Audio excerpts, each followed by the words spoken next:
ஓம் சாந்தி. எல்லோரும் குஷியாக இருக்கிறீங்களா? 24/12/2024 சாக்கார முரளி பாப்தாதா சொல்கிறாங்க, இனிமையான குழந்தைகளே, எல்லையற்ற சந்தோஷமும் எல்லையற்ற ஆன்மீக போதையும் இருக்கணும் அப்படின்னா அதுக்கு தடையாக இருக்கக்கூடிய இந்த தேக உணர்வுன்ற நோயை சந்நியாசம் பண்ணுங்க. தேக உணர்வுன்ற நோயை சந்நியாசம் பண்ணுங்க. அது ஒரு நோய். அது போயிடுச்சுனாலே அளவற்ற சந்தோஷத்தையும் போதையும் அனுபவம் பண்ணிக்கிட்டே இருப்பீங்க இல்லையா? தேகம்னு ஒன்று இல்லை எனக்கு அப்படிங்கிறத புரிஞ்சுக்கோங்க. அன்பான புத்தியுடையவர்களாகி உங்களுடைய நடத்தையை சீர்திருத்தி கொள்ளுங்கள். கேள்வி: எந்த குழந்தைங்களுக்கு இந்த ஞானம் பற்றிய தவறான போதை இருக்க முடியாது?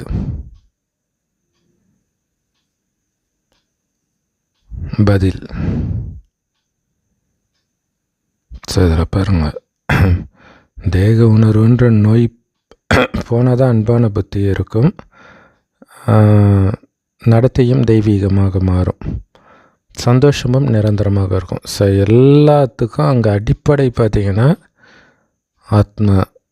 ஆத்மான்ற உணர்வு. அது இயல்பாகவே இருக்கணுன்றார். இயல்பாகவே தேக உணர்வு எப்படி இயல்பாக இருக்கோ அந்த மாதிரி ஆத்ம உணர்வு இயல்பாக எண்ணும் அப்படி சொல்கிறார். சரி, இந்த ஞானத்தை பற்றிய ஒரு தவறான போதை எந்த குழந்தைங்களுக்கு இருக்க முடியாது? எந்த குழந்தைங்க பாபாவை துல்லியமாக தெரிஞ்சுக்கிட்டு நினைவு பண்ணுறாங்களோ, இதயத்திலிருந்து இதயபூர்வமாக பாபாவுடைய மகிமையை யார் பாடிட்டு இருக்கிறாங்களோ, இந்த படிப்பில் முழு கவனம் யார் கொடுக்குறாங்களோ அந்த குழந்தைங்களுக்கு இந்த ஞானத்தை பற்றிய எந்த தவறான போதையும் இருக்காது, அந்த அகங்காரம் இருக்காது. ஆனால் பாபாவை சாதாரணமானவர் அப்படின்னு யார் நினைக்கிறாங்களோ அவங்களால பாபாவை நினைக்க முடியாது. அவங்க ஒருவேளை பாபாவை நினைக்கிறாங்க அப்படின்னா கண்டிப்பாக பாபாவுக்கு லெட்டர் எழுதுவாங்க, தன்னை பற்றிய செய்தியை கொடுப்பாங்க. எப்போ குழந்தை லெட்டர் எழுதுறது இல்லையோ, தன்னை பற்றிய செய்தியை கொடுக்கறது இல்லையோ, அப்போ பாபாவுக்கு ஆச்சரியமாக இருக்குமா, ஒருவேளை அந்த குழந்தை எங்கேயாவது மயங்கி கிடக்குதோ தேக உணர்வில் அப்படின்ட்டு, மாயாக்கிட்ட மயங்கி கிடக்குதோன்னு தோணுமா. அப்போ எந்த குழந்தைங்க துல்லியமாக பாபாவை புரிஞ்சுக்கிட்டு நினைவு பண்ணுறாங்களோ அவங்களுக்கு தப்பான போதையெல்லாம் வராது இல்லையா? இந்த ஞானத்தில் நான் ரொம்ப பெரிய ஆள் அப்படின்லாம் வராது. ஏன்னா இங்கே மெயின் அவர் நினைவில் எல்லாத்தையும் மறக்கணும், நினைவு தான் போதையை கொடுக்கணும். இதயபூர்வமாக பாபாவை மகிமை பாடிக்கிட்டே இருப்பாங்க. எப்படி இருந்த என்ன பாபா எப்படி ஆக்கியிருக்கிறாரு. அவங்க இந்த படிப்புலையும் முழு கவனம் கொடுப்பாங்க. படிப்பில் முழு கவனம் கொடுக்குறவங்களுக்கு நான் இத்தனை வருஷம் ஞானத்தில் இருக்கிறேன், அத்தனை வருஷம் ஞானத்தில் இருக்கிறேன்ற தவறான அகங்கார போதை இருக்காது. அத்தனை வருஷம் ஞானம் இருந்தால் பணிவு தான் இருக்கணும் இல்லையா?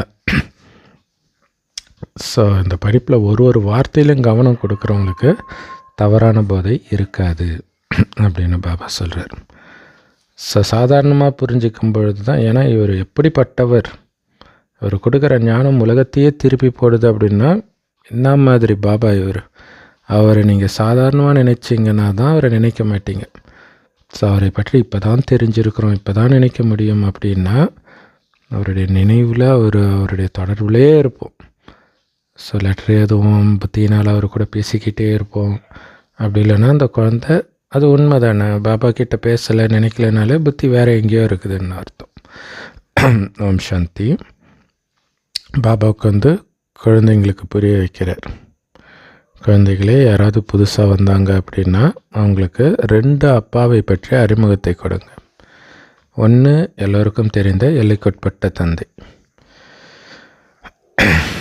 அடுத்தது எல்லைக்கு அப்பாற்பட்ட தந்தை, அதாவது எல்லைக்கு அப்பாற்பட்ட ஆத்மாக்களின் தந்தை இல்லையா? ஆத்மா இந்த உடம்போடு நின்றுறது கிடையாது, இந்த உடம்பின் வாழ்க்கையோடு முடிஞ்சிடுறது கிடையாது. மீண்டும் இன்னொரு உடல் எடுத்து வாழும், இதுக்கு முன்னாடியும் வாழ்ந்தது, எப்போவுமே இருக்குது. அதான் எல்லைக்கு உட்படாத ஆத்மாவின் எல்லைக்குட்படாத தந்தையை பற்றி புரிய வைங்க. ஸோ எத்தனை உடல் எடுத்தாலும் அவர் தான் அப்பா, அவர் கொடுத்த ஆஸ்தியைத்தான் நம்ம அனுபவிக்கிறோம்.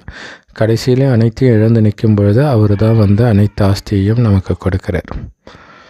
ஸோ ஒவ்வொரு மனித ஆத்மாவுக்கும் தனித்தனியான எல்லைக்குட்பட்ட தந்தை இருக்கிறாங்க. ஆனால் எல்லா ஆத்மாவுக்கும் ஒரே தந்தை தான், எல்லைக்கு அப்பாற்பட்ட தந்தை. ஸோ மனிதர்களுக்கு தான் தனித்தனி தந்தை. இந்த ஞானத்தை எல்லோரும் ஒரே மாதிரி தாரணை பண்ண முடியாது. சிலர் ஜஸ்ட் 1% மட்டும் எடுத்துகிட்டு திருப்தி ஆகிடுவாங்க. சிலர் 95% எடுப்பாங்க. ஸோ இது புரிஞ்சிக்கிறதுல தான் இருக்குது எல்லாமே, இல்லையா? இது ஞானத்துடைய அருமை தெரிந்தால் மிஸ் பண்ண மாட்டாங்க. கண்டிப்பாக சூரிய வம்சம் சந்திர வம்சம் இருக்கும், இல்லையா? ராஜா ராணி பிரஜைகள் எல்லா விதமான மனிதர்களும் அங்கே இருப்பாங்க. பிரஜைகளிலும் பலவிதமான தொழில் செய்பவர்கள் இருப்பாங்க. ஸோ ராஜா தான், பிரஜை தான். ஆனால் இந்த ஒரே படிப்பில் தான் எல்லோரும் உருவாகிறாங்க. எந்த அளவுக்கு கவனம் கொடுக்குறீங்களோ அதை பொறுத்து உயர்ந்த பதவி. ஸோ உங்களுடைய புத்தியின் சக்தியை பொறுத்து நீங்கள் கிரகிக்கிறீங்க இந்த படிப்பை. ஆனால் பாபா சொல்லிக் கொடுக்குறது ஒரே படிப்பு தான். நாராயணன் ஆகிறதும் இதே படிப்பை வச்சு தான், வெட்டியன் ஆகிறதும் இதே படிப்பை வச்சு தான். ஒழுங்காக புரிஞ்சுக்கிட்டு முயற்சி பண்ணால் நாராயணன், அலட்சியமாக இருந்தால் வெட்டியான். ஸோ அவங்கவுங்களுக்குன்னு நடிக்கிறதுக்கு பாகம் கிடைச்சிருக்குது. முந்தைய கல்பத்தில் நீங்கள் எந்த அளவுக்கு இந்த ஞானத்தை தாரணை பண்ணீங்களோ அதே அளவுக்கு தான் இப்பையும் தாரணை பண்ணுவீங்க. ஸோ யார் எவ்வளோ படிச்சிருக்கிறாங்க அப்படிங்கிறது மறைஞ்சு இருக்காது, குணத்தில் வெளிப்படும். டெஸ்ட் பேப்பர் வரும்போது தெரிஞ்சிடும். ஸோ அதை வச்சு தெரிஞ்சுக்கலாம். ரொம்ப பக்காவாக ஞானம் தெரிஞ்சவங்க மாதிரி வெளியில் காட்டிக்கிட்டாலும் ஒரு டெஸ்ட் பேப்பர் வரும்போது தெரிஞ்சிடும் அவங்க எந்த அளவுக்கு தாரணை பண்ணியிருக்கிறாங்க அப்படிங்கிறது. ஸோ எந்த அளவுக்கு படிக்கிறீங்களோ அதை பொறுத்து தான் உங்களுடைய பதவி கிடைக்கிது. ஸோ பாபா சொல்கிறார், இந்த ஞானத்தை படித்த உடனே டெஸ்ட் பேப்பரும் அப்பப்போ நடந்துக்கிட்டே இருக்கும். ஸோ கடைசியில் இறுதி பரீட்சை. ஏன்னா பரீட்சை இல்லாமல் ப்ரொமோஷன் கொடுக்க முடியாதுல்ல. அதுவும் என்னது இது, எல்கேஜிலேருந்து டைரெக்டாக பிஹெச்டி போகிற மாதிரி, கலியுகத்தின் இறுதியிலேருந்து சத்தியுக சொர்க்கத்துக்கு போகிறதுக்கு, அதுவும் ஆரம்பத்துக்கு. ஸோ அப்போ பரீட்சையும் பலமாக தானே இருக்கும். ஸோ இறுதியில் தெரிஞ்சிடும் யார் யார் எந்த அளவு படிச்சிருக்கிறாங்க, பரீட்சையில் பாஸ் ஆகுறாங்க அப்படின்ட்டு. ஸோ மற்றவர்களை விட உங்களை பற்றி உங்களுக்கு நல்லாவே தெரியும். இப்போ சரீரத்தை விட்டால் எந்த பதவி அடையிறதுக்கு உண்மையிலே நான் தகுதியாக இருக்கிறேன் அப்படின்ட்டு. ஸோ யார் யார் நாராயணன் ஆகிறீங்கன்னு கேட்டால் மற்றவங்க எங்கே தப்பாக நினச்சிடுவாங்களோன்ட்டு எல்லோரும் கையை தூக்குறீங்க. ஆனால் உண்மையிலே உங்களால் ஆக முடியுமான்னு உங்களுக்கே தெரியும்.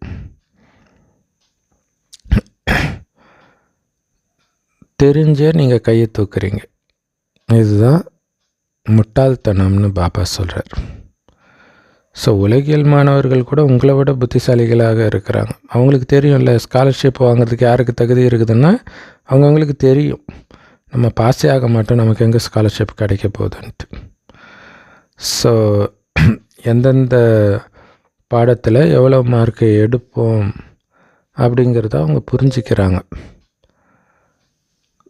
ஸோ அதனால் படிக்காதவங்க நாங்கள் பாஸ் வித் ஆனர் ஆகிடுவோம், மதிப்போடு தேர்ச்சி பெறுவோம்னு கண்டிப்பாக சொல்ல மாட்டாங்க.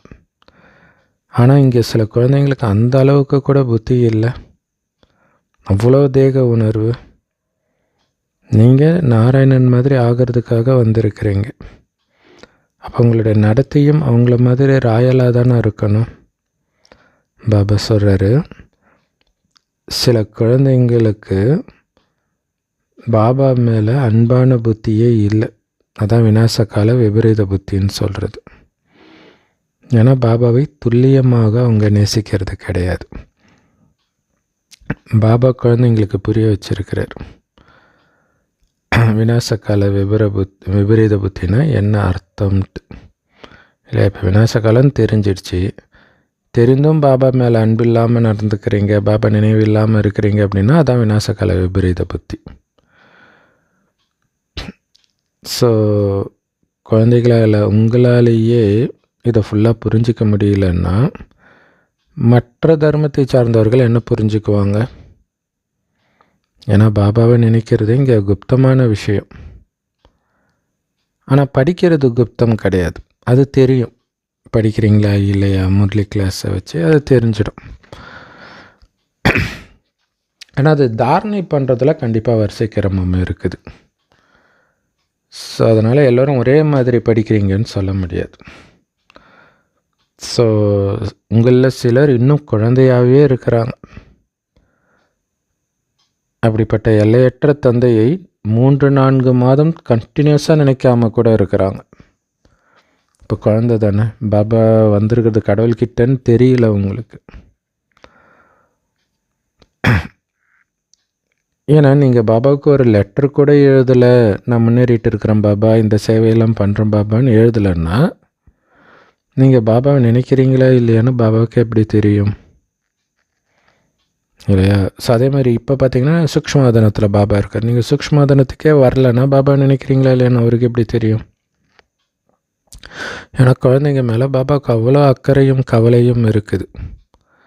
ஒருவேளை அந்த குழந்தை எங்கேயாவது மயங்கி விழுந்துடுச்சோ அல்லது செத்து போயிடுச்சோ அப்படின்னு பாபா கவலைப்படுறாராம். அதுவும் கொரோனாவுக்கு அப்புறம் நமக்கு நிறைய பேர் தோணும் இல்லையா? வாட்ஸ்அப்லலாம் திடீர்னு நிறைய பேர் ரிப்ளை பண்ணுறதில்ல, ஸ்டேட்டஸ் வைக்கிறதில்ல, அல்லது பிளாங்க் ஆகிடுச்சு அப்படின்னா, கொரோனாவில் நிறைய பேர் இறந்துருக்குறாங்கன்னா கண்டிப்பாக நம்ம வாட்ஸ்அப்பில் இருக்கிறவங்களும் நிறைய பேர் போயிருப்பாங்க, வாட்ஸ்அப்பு ஃபேஸ்புக் குரூப்பில் இருக்கிறவங்க. ஸோ சில இதெல்லாம் போய் பார்த்திங்கன்னா 2022, 21 அதோடு அதுக்கப்புறம் எந்த போஸ்டர் இருக்க இல்லைன்னும் போது நமக்கு அதானே தோணுது, ஒருவேளை இறந்து போயிருப்பாங்களோ அப்படின்னு. அதே மாதிரி தான் பாபாவுக்கும் தோணுதான். சிலர் ரொம்ப அற்புதமான சேவை செய்திகளெல்லாம் பாபாவுக்கு அனுப்புகிறாங்க. ஸோ அப்போ பாபா புரிஞ்சுக்கிறாரு, இந்த குழந்தை இன்னும் உயிரோடு இருக்குது. ஏன்னா சேவை செய்கிற குழந்தை மறைஞ்சிருக்க முடியாது. ஸோ குழந்தைங்களுடைய ஒவ்வொருத்தருடைய இதயத்தையும் கொள்ளை கொள்பவர் பாபா. ஸோ அதனால் நீங்கள் ஒவ்வொருத்தரும் எப்படிப்பட்டவங்க அப்படின்னு பாபாவுக்கு தெரியும். தேக உணர்வுன்ற நோய் ரொம்ப கடுமையான கொடுமையான நோய். ஸோ அதனால தான் பாபா முரளியில் சொல்கிறார், சில குழந்தைங்களுக்கு இந்த ஞானத்தை பற்றி தவறான போதை இருக்குது, அகங்காரம் இருக்குது. ஸோ ஞானத்தில் நம்மள மாதிரி பேச யாருமே இல்லைன்ற அகங்காரம் இருக்குது. அந்த மாதிரி குழந்தைங்க பாபாவை நினைக்கிறதும் கிடையாது, பாபாவுக்கு லெட்டர் எழுதுறதும் கிடையாது. ஸோ அப்போ எப்படி பாபா உங்களை நினைப்பார்? நீங்கள் உங்களுக்கு பாபா நினைவே இல்லை, லெட்டரும் எழுதுறதில்லை அப்படின்னா நினைவு இல்லைன்னு தான் அர்த்தம். அப்போ எப்படி நீங்கள் பாபாவை என்ன நினைக்கணும்னு எதிர்பார்க்க முடியும்? ஏன்னா நினைவை ஈர்க்கும் இல்லையா? நமக்கு சக்தியே பாபா நினைக்கிறதன் மூலமாக தான் கிடைக்கிது. ஆனால் அவர் நினைக்கணும்னா நீங்கள் அவரை நினைக்கணும். ஸோ குழந்தைங்க பாபாவை துல்லியமாக தெரிஞ்சுக்கிட்டு இப்போ நினைக்கிறீங்க. உங்களுடைய இதயத்திலிருந்து அவருடைய மகிமையை பாடுறீங்க, உண்மையான மகிமையை. இதுக்கு முன்னாடி பாடினதெல்லாம் உண்மையே கிடையாது. அப்போ எப்படி இதயத்திலிருந்து பாட முடியும்? ஸோ உங்களில் சில குழந்தைங்க பாபாவை சாதாரணமாக புரிஞ்சுக்கிறீங்க. சாதாரணமானவராக புரிஞ்சுக்கிறதுனால அவரை நினைக்கிறதே கிடையாது. ஏன்னா பாபா சாமியார் மாதிரி அப்படியே வித்தியாசமான ட்ரெஸ்ஸு, காவி ட்ரெஸ்ஸோ அல்லது நம்ம ஈஷயோக சத்குரு மாதிரி அப்படியே ராயலாக பகட்டு காட்டிட்டோ இல்லை. பாபா சொல்கிறாரு, நான் நீங்கள் சுயராஜ்ய அதிகாரத்தை அடையணும், உலக ராஜ்யத்தை அடையணுன்றதுக்காகத்தான் ராஜயோகத்தை கற்றுக் கொடுக்குறேன். ஆனால் உலக ராஜ்யத்தை அடையிறதுக்காக எல்லையற்ற தந்தைக்கிட்ட நான் படிச்சுட்டு இருக்கிறேன்றதை கூட நீங்கள் உணர்ந்தா மாதிரி தெரியலை. உங்கள் நடவடிக்கை, அந்த போதை உங்களுக்கு இல்லைன்ற. ஒருவேளை உலக ராஜ்யத்தை நான் அடைஞ்சிட்டு இருக்கிறேன், அதுவும் கடவுள்கிட்ட இருந்தே டைரெக்டாக அடைஞ்சிட்டு இருக்கிறேன்னு போதை இருந்தால் உங்களுடைய எல்லையற்ற சந்தோஷம் சதா உச்சத்திலேயே இருக்கும், உயர்ந்துக்கிட்டே இருக்கும். அப்போ அதை மறந்துடுறீங்கன்னு அர்த்தம் இல்லையா? நாராயணன் ஆகிட்டு இருக்கிறான், போகிற வழியில் இந்த டெஸ்ட் பேப்பர்லாம் வருதுன்னு நினைக்கும் போது டெஸ்ட் பேப்பர் கூட உங்களுடைய போதையை குறைக்க முடியாது. எப்போ நாராயணன் ஆகிட்டு இருக்கிறன்ற அந்த நினைவு இருக்கும் பொழுது. யார் கீதையை படிக்கிறாங்களோ அவங்க சொல்கிறாங்க, ஸ்ரீகிருஷ்ணருடைய மகா வாக்கியம், நான் உங்களுக்கு ராஜயோகம் கற்றுக் கொடுக்கிறேன் அப்படின்னு சொல்கிறாங்க. ஆனால் அவங்களுக்கு ராஜ்யத்தை அடையிற சந்தோஷம் இருக்கு இல்லை? கீதையில் போட்டிருக்கிறது அப்படியே படிப்பாங்க, நான் உங்களுக்கு ராஜயோகம் கற்றுக் கொடுக்கிறேன்ட்டு. கிருஷ்ண பகவான் வாக்கியம், நான் உங்களுக்கு ராஜயோகம் கற்றுக் கொடுக்கிறேன். இப்போ ராஜ்யத்தை அடையிற சந்தோஷம் இருக்கணும்ல, அது அவங்களுக்கு இருக்கிறது கிடையாது. கீதையை படிச்சுட்டு அவங்க போய்ட்டு அவங்க பொழப்பை பார்க்க ஆரம்பிச்சிடுவாங்க. அதற்காக எந்த முயற்சியும் பண்ண போகிறது கிடையாது.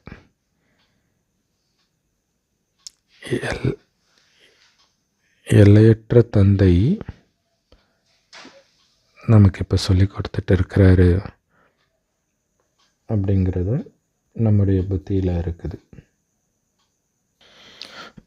ஸோ நமக்கு தான் எல்லையற்ற தந்தை இதை சொல்லி கொடுத்துட்டு இருக்கிறாரு அப்படின்னு நம்ம புத்தியில் இருக்குது. மற்றவர்கள் புத்தியில் இது நுழையவே மாட்டேங்குது. ஸோ அதனால் முதல்ல 2 தந்தைகளை பற்றிய அறிமுகத்தை கொடுங்க. பாரதம் ஒரு காலத்தில் சொர்க்கமாக இருந்துச்சு, இப்போ நரகமாகிடுச்சு, இரும்பு யுகமாக ஆயிடுச்சு. ஸோ இதை போய் யாராவது சொர்க்கம்னு சொல்லுவாங்களா அப்படின்னு சொல்லுங்கள். மற்றபடி நான் சொர்க்கத்துலேயும் இருக்கிறேன், நரகத்துலேயும் ஒரே நேரத்தில் இருக்கிறேன்னு எப்படி சொல்ல முடியும்? ஸோ துக்கத்தை அடையிறவங்க நான் இப்போ நரகத்தில் இருக்கிறேன்னு சொல்கிறாங்க. சந்தோஷம் இருந்துச்சு, சந்தோஷம் அனுபவம் ஆகுதுன்னா நான் சொர்க்கத்தில் இருக்கிறேன்னு சொல்கிறாங்க. ஸோ நிறைய பேர் இப்படி சொல்கிறாங்க, சந்தோஷமாக இருந்தால் சொர்க்கம், துக்கமாக இருந்தால் துக்கம், நரகம் அப்படின்னு சொல்கிறாங்க. ஸோ ரொம்ப துக்கத்தை அனுபவிக்கிறவங்க நரகத்தில் இருக்கிறாங்க சொல்லும்போதே நரக வேதனை அனுபவிக்கிறேன்னுவாங்க. நரகத்தில் தான் இருக்கிறாங்கன்னு தெரியாமல். ஆனால் நம்ம அளவற்ற சந்தோஷத்தை இப்போ அனுபவிக்கிறோம். நரகத்தில் தான் இருக்கிறாங்க, பட் புத்தியினால் நம்ம வெளில வந்துட்டோம். அதனால் அளவற்ற சந்தோஷத்தை நம்ம அனுபவிக்கிறோம். ஆனால் அவங்க என்ன சொல்கிறாங்கன்னா, துக்கத்தை அனுபவிக்கிறவங்க நரகத்தில் இருக்கிறாங்க, நாங்கள் சந்தோஷத்தை அளவற்ற சந்தோஷத்தை அனுபவிக்கிறோம்ப்பா, அதனால் நாங்கள் சொர்க்கத்தில் தான் இருக்கிறோம் அப்படின்னு அவங்க சொல்கிறாங்க. ஏன்னா சில மனிதர்கள், பணக்காரர்களுக்கு நிறைய மாட மாளிகை, நிறைய காரு, பங்களா இதெல்லாம் இருக்கிறதுனால அவங்க சொர்க்கத்தில் இருக்கிறதா நினச்சிக்கிறாங்க.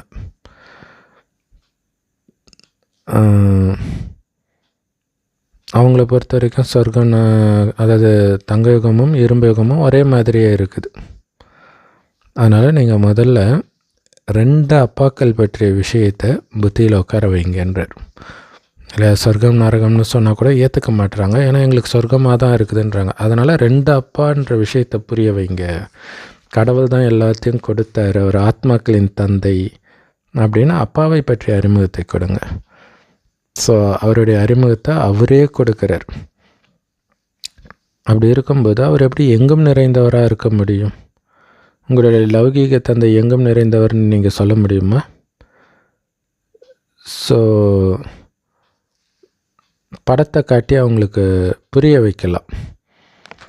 ஆத்மாவுடைய ரூபமும் பரமாத்மாவுடைய ரூபமும் புள்ளி ரூபமே, ஒரே ரூபம்தான், எந்த வித்தியாசமும் கிடையாது. ஆத்மா பரமாத்மாவை விட பெரியதாகவோ சின்னதாகவோ இருக்காது. ரெண்டுமே ஆத்மா தான். பாபாவும் ஆத்மா தான், நம்மளும் ஆத்மா தான். என்ன அவர் எப்போவுமே பரந்தாமத்தில் இருக்கிறனால அவரை பரமாத்மான்னு சொல்கிறோம். உங்களை மாதிரி நான் தாயின் கர்ப்பத்தில் பிறந்த மறுஜென்மத்தில் சிக்கிறது கிடையாது. இறுதியில் மட்டும், அதுவும் தாயின் கர்ப்பத்தில் வரல, டைரெக்டாக இவருடைய பிரம்மாவுடைய உடலில் பிரவேசிக்கிறேன். ஸோ இந்த விஷயங்கள்லாம் ஆக்சுவலாக புரிஞ்சிக்கிறது ரொம்ப ஈஸி தான். இருந்தாலும் என்னவோ தெரியல, வெளியில் இருக்கிறவங்களுக்கு இது புரிய மாட்டேங்குது. ஸோ காரணம் என்ன அப்படின்னா, சிவபாபாவுடைய பேருக்கு பதிலாக வைகுண்டவாசன் கிருஷ்ணருடைய பேரை போட்டுட்டாங்க. கீதையை சொன்னது கிருஷ்ணர்ன்ட்டு. ஸோ எப்படி வைகுண்டத்திலேருந்து நரகத்துக்கு வந்து உங்களுக்கு ராஜயோகத்தை கற்றுக் கொடுத்தாரா? சொர்க்கத்தை விட்டுட்டு அவர் எதுக்கு இங்கே வர போகிறார்? ஸோ அது சிவபாபா தான் வராது உங்களை காப்பாற்றுறதுக்கு. அது மட்டும் இல்லாமல் தேகத்தின் அனைத்து சம்பந்தத்தையும் விட்டுட்டு என்னை நினைவு செய்யுங்கன்னு தேகதாரி கிருஷ்ணர் எப்படி சொல்ல முடியும்? இல்லை, என்னை நினைன்னு சொன்னால் அப்புறம் தேகத்தை மறன்னு சொல்ல முடியாது. ஏன்னா அவரே தேகதாரி தானே. ஸோ அதனால் ஒரு தேகதாரியை நினைக்கிறதுனால உங்களுடைய பாவங்கள் எப்படி அழியும்? ஸ்ரீகிருஷ்ணரோ ரொம்ப சின்ன குழந்தை, அப்போ தான் வருது அந்த ஆத்மா பூமிக்கு. அந்த ஆத்மாவுக்குள்ளே எப்படி இந்த ஞானம் இருக்கும்? ஸோ அப்போ பாருங்கள், கிருஷ்ணருக்கும் எனக்கும் எவ்வளோ பெரிய வித்தியாசம். அதிலும் நான் இந்த சாதாரண வயோதிகர் உடலில் பிரவேசிக்கிறேன். அவர் புத்தம்புது உடலில் வரார், நான் இருக்கிறதுலே பழைய உடம்புல வரேன். எவ்வளோ வித்தியாசம். ஸோ இந்த ஒரு தவறு, சிவனுக்கு பதிலாக அவருடைய குழந்தை கிருஷ்ணர் பேரை போட்டதுனால எல்லா மனிதர்களும் அழுக்காகிட்டாங்க, ஏழ்மையாயிட்டாங்க. அப்போ பாருங்கள், கிருஷ்ணரை நினைக்க ஆரம்பித்தா அப்படியே ஒவ்வொரு தேகதாரியை நினைத்து கடைசியில் அந்த தேகத்தின் நினைவு காமத்தின் பக்கம் இட்டாந்து விட்டுடுச்சு. அதில் அனைத்தையும் இழந்தாச்சு, காமம் பற்று எல்லாத்துலேயும் விழுந்து. அதனால தான் ஒவ்வொரு மனுஷனும் இன்றைக்கி அழுக்காக ஏழையாக இருக்கிறான், அனைத்தையும் இழந்திருக்கிறான்ட்டு பாபா சொல்கிறார். நானும் எங்கும் நிறைந்தவன் கிடையாது, ஸ்ரீ கிருஷ்ணரும் எங்கும் நிறைந்தவர் கிடையாது. ஸோ எங்கும் நிறைந்ததுன்னு ஆத்மாவை சொல்லலாம், ஏன்னா எல்லா உடம்புலையும் ஆத்மா இருக்குது. எனக்கு தான் சொந்தமாக உடலே கிடையாது அப்படின்னு சிவபாபா சொல்கிறார். ஸோ மற்றபடி ஒவ்வொரு ஆத்மாவுக்கும் அதுக்குன்னு சொந்த உடல் இருக்குது. ஸோ ஒவ்வொரு உடலுக்கும் தனித்தனி பேரும் கொடுக்கப்படுது இல்லையா? நம்மளே இப்போ என்ன எடுத்துக்கிட்டிங்கன்னா, போன ஜென்மத்தில் லக்ஷ்மியாக இருந்திருக்கலாம், அதுக்கு முன்னாடி ராதாவாக இருந்திருக்கலாம், அதுக்கு முன்னாடி கோபாலாக இருந்திருக்கலாம். மாறி மாறி ஒவ்வொரு உடலுக்கு ஏற்ப பேர் மாறி மாறி வருது. ஆனால் எனக்கு பேர் மாறுறதில்ல, காரணம் எனக்கு உடம்பே கிடையாது. அதனால் எனக்கு தேகத்துக்கான பேரும் கொடுக்கப்படுறது கிடையாது. ஸோ இந்த பழைய உடம்பு, பிரம்மாவுடைய உடம்பை எடுத்து அவருடைய பேரை லேக்ராஜிலேருந்து பிரம்மான்னு நான் மாற்றுறேன்.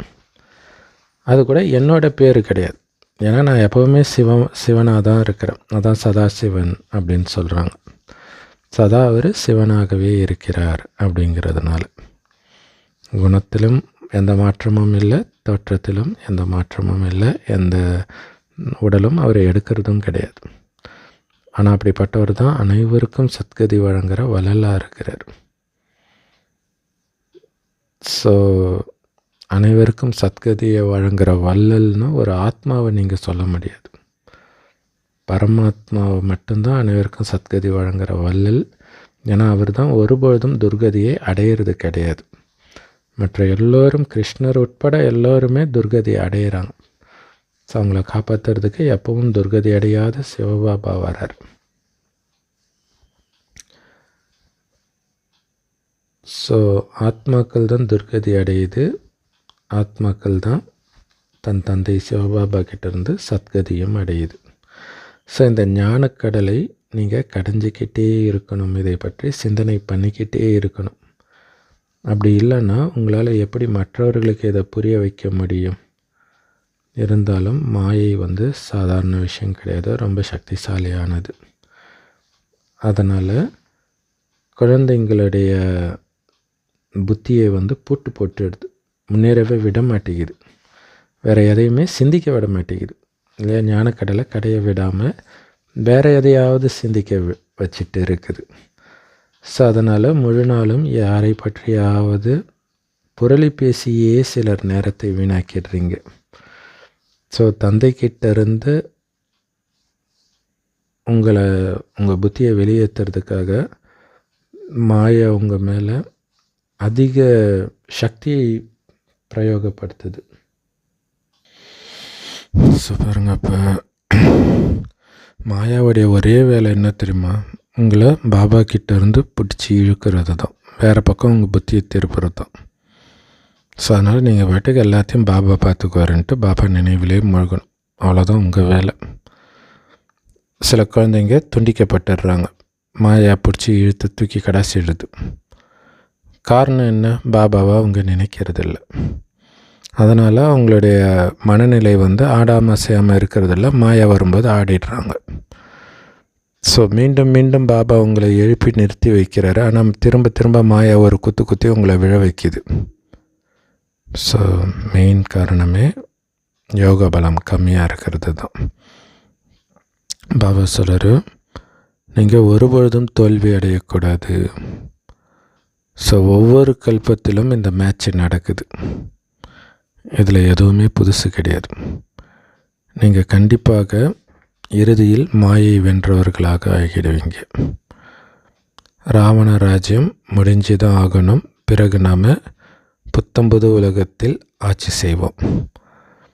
நாம் ஒவ்வொரு கல்பத்திலும் மாயை வென்றவர்களாக ஆகிறோம்.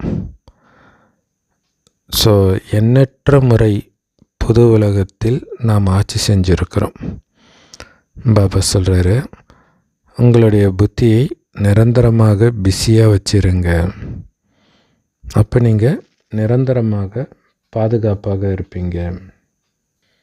ஸோ அதனால் பயப்படக்கூடாது, மாயக்கிட்ட ஒருபோதும் தோக்கக்கூடாதுன்றார். இல்லை, மாயை விளைவிக்கும். உங்களுடைய கவனம் என்ன? சொர்க்கத்தை நோக்கி போயிட்டு இருக்கிறீங்க.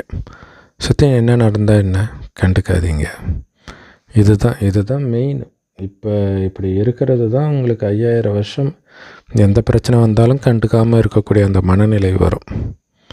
ஸோ ஒவ்வொரு கல்பத்திலும் இந்த விளையாட்டு நடக்குது, புதுசு கிடையாது. கண்டிப்பாக இறுதியில் நீங்கள் மாயை முற்றிலும் என்றவராக ஆயிடுவீங்க.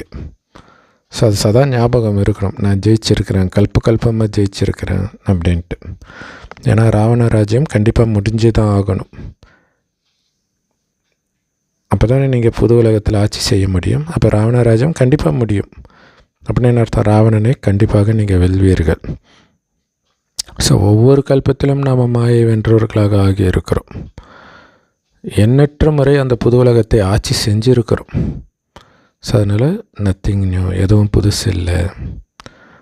அதனால் இதை பற்றி சிந்தனை செய்கிறதுல உங்கள் புத்தியை பிஸியாக வச்சுருந்தீங்கன்னா நிரந்தரமாக சேஃபாக இருப்பீங்க.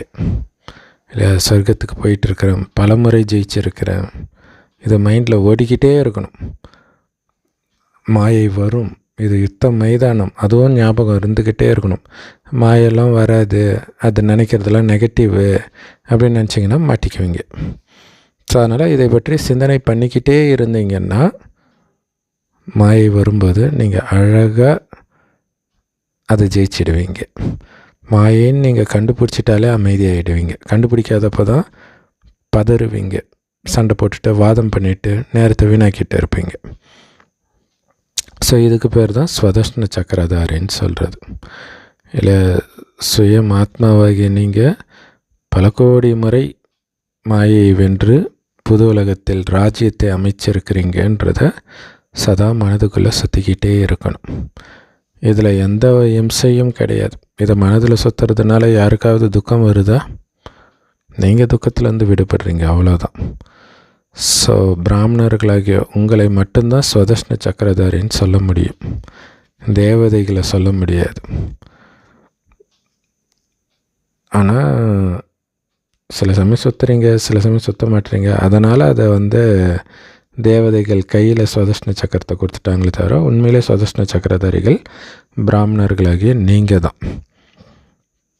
இந்த அழுக்கான உலகத்தின் பழக்க வழக்கத்திற்கும் தேவதைகளின் பழக்க வழக்கத்திற்கும் இரவு பகலுக்கான வித்தியாசம் இருக்குதுன்றார். இந்த மரண உலகத்தை சார்ந்தவர்கள் தான் பதித்த பாவனனே வந்து எங்களை தூய்மையாக்குங்கன்னு கூப்பிட்டுட்டு இருக்கிறாங்க. தூய்மையான உலகத்துக்கு அழைச்சிட்டு போங்க, எங்களை தூய்மையாக்கின்றாங்க. சொர்க்கத்தில் யாரும் இப்படி கூப்பிட மாட்டாங்க, தேவதைகள் கூப்பிட மாட்டாங்க. 5000 வருடத்திற்கு முன்பு தூய்மையான புது உலகம் இருந்துச்சு, அதை தங்க யுகம்னு சொல்லுவோம் அப்படின்னு நம்ம புத்தியில் இருக்குது. அந்த புத்தம்புது உலகம்னு தங்க யுகத்தை தான் சொல்லுவோமே தவிர வெள்ளி யுகத்தை கூட சொல்ல மாட்டோம். ஏன்னா தங்க யுகம்தான் ஃபஸ்ட் கிளாஸ், வெள்ளி யுகம் செகண்ட் கிளாஸ். இந்த ஒவ்வொரு விஷயத்தையும் நல்ல தாரணை பண்ணணும். அப்போ தான் நீங்கள் மற்றவர்களுக்கு சொல்வதை கேட்பவர்கள் அப்படியே ஆச்சரியப்படுவாங்க. எந்த அளவுக்கு தாரணை பண்ணுறீங்களோ அந்தளவுக்கு ஞான சிந்தனை பண்ணி சொல்லுவீங்க, அதை கேட்குறவங்க ஆச்சரியப்படுவாங்க. நிறைய பேர் அப்படி ஆச்சரியப்பட்டு இருக்கிறாங்க, ஆனால் முயற்சி பண்ணுறதுக்கு அவங்களுக்கு நேரம் இல்லை. ஏன்னா கண்டிப்பாக தூய்மையாக இருக்கணும்னு அவங்க கேள்விப்பட்டிருக்கிறாங்க இல்லையா? அதனால் அதை அவங்க விரும்பலை. இந்த காம விகாரம் தான் மனிதனை அழுக்காகவே மாற்றுது. அந்த காமத்தை வெல்வதன் மூலமாக தான் நீங்கள் உலகத்தையே வென்றவர்கள் ஆகிறீங்க. காமத்தை வெல்ல சொன்னால் மனிதர்கள் அதுக்கு தயாராக இல்லை. காரணம், அவங்கள பொறுத்த வரைக்கும் காமம் ஒரு பெரிய பொக்கிஷம். அதனால தான் அதை பற்றி அவங்க வாயை திறக்கிறதே கிடையாது. அடயோகிகள்லாம் காமத்தை வெல்லுங்கன்னு சொல்கிறாங்க. சும்மா உங்கள் மனசை கண்ட்ரோல் பண்ணுங்கள், மனசை கட்டுப்பாட்டில் வச்சுருங்க, அவ்வளோதான் சொல்கிறாங்க. உங்களுடைய மனம் உடலில் இல்லாத பொழுது மட்டும்தான் எண்ணங்களற்று இருக்க முடியும். அப்படி இல்லைன்னா மனம் எண்ணங்களை உருவாக்கிக்கிட்டே தான் இருக்கும். அப்போ உடல் இல்லாமல் இருக்கிறது பரந்தாமத்தில் தான், அங்கே தான் எண்ணங்கள் இல்லாமல் இருக்கும். உங்களுக்கு உடல் கிடைத்ததே நடிப்பதற்காகத்தான். அப்படி இருக்கும்போது நீங்கள் எப்படி கர்மாதீத்த நிலையில் இருக்க முடியும்? ஏன்னா கர்மாதீத்த நிலைன்றது ஒரு இறந்த நிலை, ஜீவ சமாதின்றாங்க இல்லையா? சமாதி நிலைன்னு பக்தி மார்க்கத்தில் சொல்கிற நிலை. அது பிணத்தின் நிலைன்றார். ஆனால் அதுதான் நம்முடைய லட்சியம். அப்போ தான் அந்த பயமற்ற நிலையை அடைவோம் கடைசியில். ஆனால் பாபா ஞானம் மெயினாக நான் சொர்க்கத்துக்கு போயிட்டு இருக்கிறேன், ஆத்ம உணர்வில் இருக்கிறேன், மற்றவர்களையும் ஆத்மான்னு பார்க்குறேன், அவர்களை எழுப்புறேன். இது மட்டும்தான் மைண்டில் இருக்கும், வேறு எதை பற்றிய சிந்தனையும் இருக்காது. அதனால தான் அது வரைக்கும் நீங்கள் காரியம் செஞ்சிட்டு இருப்பீங்க. கர்மாதித்த நிலை கடைசியில் தான் அடைவீங்கன்னு அதுக்காக தான் பாபா சொல்கிறார். ஏன்னா உடல் இருப்பது உட்காந்துட்டு இருக்கிறது கிடையாது, காரியம் செய்யணும்ல. உயிரோட்டமான பிணமாக இருக்கிறது அப்படின்னா உடல்லிருந்து விடுபட்டு இருக்கிறதுன்னு அர்த்தம், சாகிறதுன்னு அர்த்தம் கிடையாது. அப்படி உடல் நான் கிடையாது, வெறும் ஆத்மாவாக இருக்கிறேன்றது சதா மனதில் ஓடிக்கிட்டே இருக்கணும். வெறும் ஆத்மா, நான் சத்தியகத்துக்கு போகிறேன், பரந்தாமத்துக்கு போய் சத்தியகத்துக்கு போகிறேன், இதே சிந்தனை இருந்துக்கிட்டே இருக்கணும். பாபா எப்படி இந்த உடல்லிருந்து விடுபடுறதுன்ற படிப்பை நமக்கு சொல்லி கொடுக்குறார். ஏன்னா ஆத்மாக்களாகிய நீங்கள் உங்கள் உடல்லிருந்து வேறுபட்டவர், தனிப்பட்டவர்.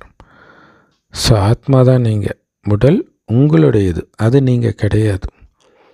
ஆத்மாக்களுடைய உண்மையான வசிப்பிடம் அந்த பரந்தாமம், அங்கேருந்து தான் வந்திருக்குது. எப்போ ஆத்மாக்களாகிய நீங்கள் உடலில் பிரவேசிக்கிறீங்களோ அப்போ உங்களை மனிதர்கள், ஜீவாத்மாக்கள்னு சொல்லப்படுது. ஒவ்வொருத்தருக்கும் உடல் கிடைத்திருப்பதே நடிப்பதற்காகத்தான். நீங்கள் ஒரு உடலை விட்டு இன்னொரு உடலை எடுக்கிறீங்க, அந்த நடிப்பை தொடர்வதற்காக இல்லையா? ஏன்னா ஒரு உடம்பை எடுத்தாலே நீங்கள் நடிக்க தான் போகிறீங்க.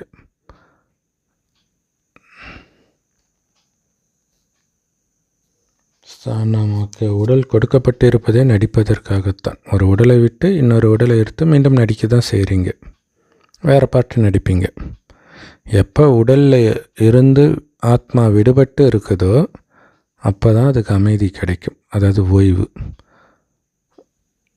ஏன்னா நிராகார உலகம், அதாவது பரந்தாமத்தில் எந்த காரியமும் செய்யப்படுறது கிடையாது, சூக்ஷ்மவதனத்திலையும் எந்த காரியமும் நடக்கிறது கிடையாது. ஸோ இந்த காலச்சக்கரம் இந்த ஸ்தூல உலகத்தில் தான் நடக்குது, சுற்றிட்டு இருக்குது. ஸோ அப்பாவையும் இந்த சிருஷ்டி சக்கரத்தையும் தெரிஞ்சிக்கிறது தான் ஞானம். சூக்ஷ்மவதனத்தில் யாரும் வெள்ளை ட்ரெஸ் போட்டும் இருக்க மாட்டாங்க, அதாவது பிரம்மாவும் இருக்க மாட்டார். அதேமாரி கலர் கலராக அலங்கரிக்கப்பட்ட ஆடை கொண்ட லக்ஷ்மி போன்றவர்களும் மகாவிஷ்ணு போன்றவர்களும் இருக்க மாட்டாங்க.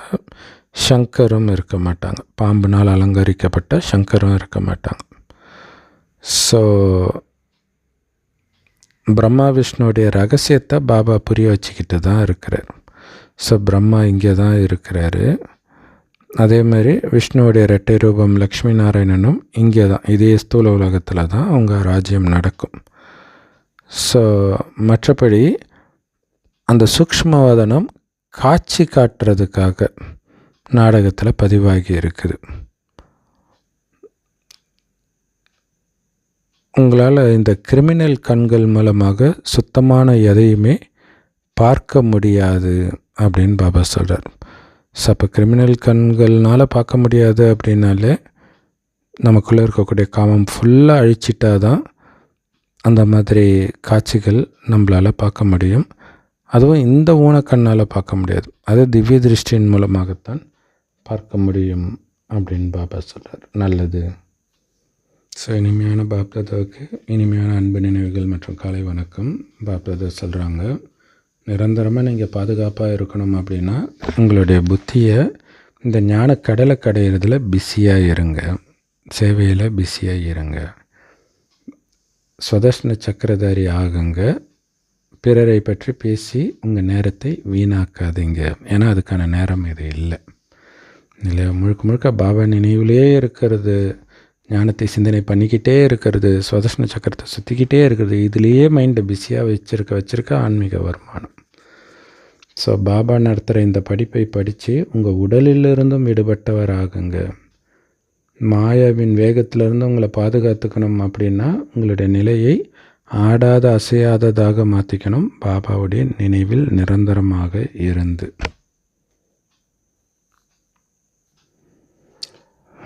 சம பவர்ஃபுல்லான வரதானம்.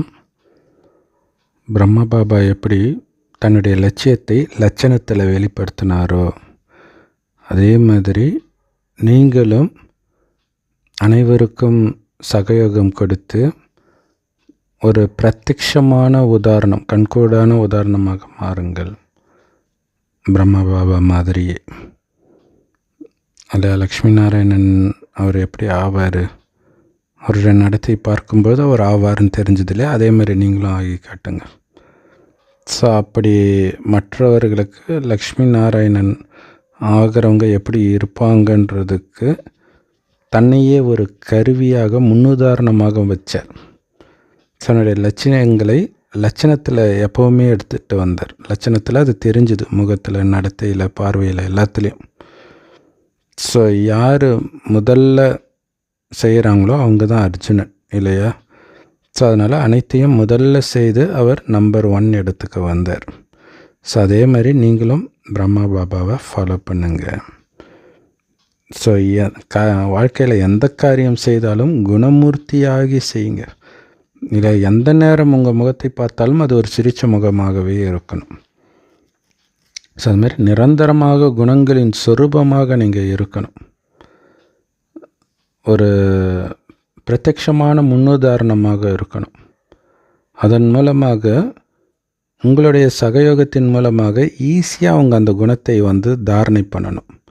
இல்லை கண்ணு முன்னாடி ஒருத்தர் இருக்கிறத பார்க்கும்போது அதே மாதிரி நம்மளும் ஃபாலோ பண்ணணும்னு தோணும். இப்படி இருக்கணும்னு பாபா சொல்லி ஃபாலோ பண்ணுறத விட அப்படி இருப்பவரை நேரில் பார்க்கும்பொழுது ஈஸியாக அதை நம்ம தாரணை பண்ண முடியும். ஸோ அப்படி தாரணை பண்ணுறதுக்கு நீங்கள் உதவி பண்ணுறீங்க குணமூர்த்தியாக ஆகிறதன் மூலமாக. ஸோ இதுக்கு பேர் தான் குணத்தை தானம் செய்கிறது. ஸோ தானம்னாலே ஒத்துழைப்பு அல்லது சகயோகம், உதவி புரிதல் அப்படின்னு அர்த்தம். ஸோ இப்போ எல்லா ஆத்மாக்களும் நடைமுறை நிரூபணத்தை தான் பார்க்க விரும்புகிறாங்களே தவிர சும்மா வாய் வார்த்தையில் பேசுகிறத கேட்க விரும்பலை. அதனால் முதல்ல உங்களை குணமூர்த்தியாக ஆக்கிக்கோங்க. அந்த தெய்வீக குணங்களின் சொரூபமாக ஆகுங்கள். எந்த காரியம் செய்வதும் அந்த தெய்வீக குணம் தெரியணும். ஸோ அதை தான் பார்க்க விரும்புகிறாங்க. ஸ்லோகன். ஸோ எல்லாருக்குமே பலவிதமான ஒரு ஏமாற்றங்கள் இருக்கும் இல்லையா? ஸோ அந்த ஏமாற்றங்கள் அப்படிங்கிற இருளை அகற்றக்கூடிய ஞான தீபங்களாக மாறுங்கள். இங்கே ஞான ஒளி வந்தவுடன் அனைத்தும் நிரம்பியதாக உங்களுக்கு அனுபவமாகும். ஸோ அதனால் இந்த ஏமாற்றத்திற்கு காரணம் நிரம்பியவர்களாக நீங்கள் இல்லாதது தான். நீங்கள் உங்களுக்குள்ளே நிரம்பியவர்கள் ஆகிட்டீங்கனாலே வெளி உலக விஷயங்கள் அதை சார்ந்து இருக்க மாட்டீங்க. அதனால் உங்களுக்கு ஏமாற்றம் அனுபவமாகாது. ஸோ செம பவர்ஃபுல் முரளி, செம பவர்ஃபுல் வரதானம். Om Shanti. Love you BapDada. Thank you BapDada. குஷி குஷியாக இருங்க, குளிர்ச்சியாக இருங்க.